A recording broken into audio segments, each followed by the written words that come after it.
Assalamualaikum warahmatullahi wabarakatuh. Perkenalkan, nama saya Theophilus Nathanael Kuncoro, NPM 22410191, program studi ilmu komunikasi kelas 05. Di sini saya akan menjelaskan tentang persepsi dalam komunikasi. Sebelumnya, saya akan membahas sedikit tentang definisi komunikasi interpersonal.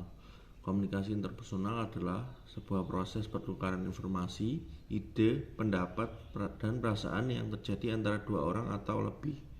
Contoh komunikasi interpersonal seperti percakapan antara kedua teman, percakapan keluarga, dan percakapan antara tiga orang. Komunikasi interpersonal bisa terjadi di mana saja, ketika menonton film, belajar, dan bekerja. Lalu pengertian persepsi komunikasi interpersonal, yaitu menurut Joseph A. De Vito, persepsi adalah proses seseorang memiliki kesadaran tentang berbagai objek atau kejadian, khususnya orang lain yang dirasakan melalui panca indera seperti penglihatan, penciuman, perasa, pendengaran, dan sentuhan. Dari definisi tersebut dapat dibedakan antara persepsi pada objek atau kejadian dan persepsi pada manusia. Persepsi pada objek atau kejadian disebut dengan persepsi objek, sedangkan persepsi pada manusia disebut dengan persepsi interpersonal. Hal ini ditegaskan dalam psikologi komunikasi bahwa persepsi terhadap manusia dalam sistem komunikasi interpersonal dinamakan dengan persepsi interpersonal.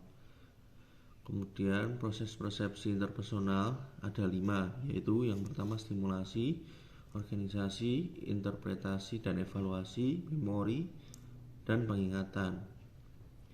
Persepsi interpersonal dipengaruhi oleh beberapa faktor, yaitu faktor yang pertama faktor situasional dan faktor personal. Yang pertama adalah faktor situasional, merujuk pada berbagai petunjuk eksternal yang dapat diamati seperti deskripsi verbal, kinesik, dan wajah. Faktor personal merujuk pada berbagai faktor personal yang secara langsung mempengaruhi kecermatan persepsi, bukan proses persepsi itu sendiri. Kecermatan persepsi interpersonal dapat mempengaruhi kualitas interpersonal yang dilakukan, yang termasuk dalam faktor interpersonal pada persepsi interpersonal adalah pengalaman, motivasi, dan kepribadian. Mengapa persepsi itu penting dalam komunikasi interpersonal? Karena dalam komunikasi, persepsi membantu individu dalam menentukan makna kata serta isi pesan yang dikomunikasikan. Oleh karena itu, sangat penting bagi komunikan untuk mengkonfirmasi kesamaan pesan dalam interpretasinya kepada komunikator. Dan demikian video yang pemahaman yang saya ketahui tentang persepsi komunikasi interpersonal. Kurang lebihnya saya mohon maaf. Terima kasih.